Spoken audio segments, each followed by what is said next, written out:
Subarnarekha press club और डीएसटीवी channel तरफर Bharat Ratna Baba Saheb Ambedkar 136तम जयंती पालन हो जाएगी। डीएसटीवी को स्वागत। आसतु जानिबा आज खबर।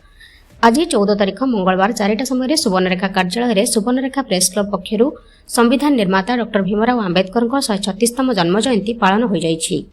आवाहक अध्यापक डॉक्टर सुकांत कुमार गिरी सभापतित्व में आंबेडकर जयंती अवसर में प्राक्तन BRCC Manmath Kumar Sahu press club संपादक तथा DSTV channel chairman Sadashiv Sethi स्वागत भाषण में दलितों मसीहा आधुनिक जुगर मनु संविधान विशारद शिक्षा विशारद सामाजिक न्यायर प्रवक्ता समाज संस्कारक दलित पछुआ वर्ग प्राणकर्ता त्राणकर्ता जातिर जनक आज दिन में मनुष्य मान गुलाम मालिक बनवा निमंते ए धरापृष्ठ को आसी नारी और दलितर मुक्तिदाता भाव प्रकाश करथिले।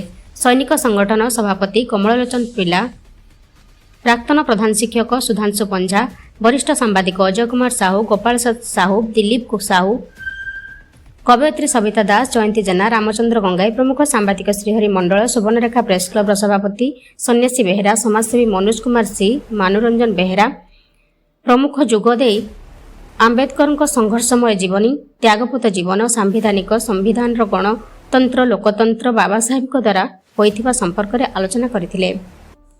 बाल्यापालरू शुभ्रांशु शेखर सेठी रिपोर्ट डीएसटीवी।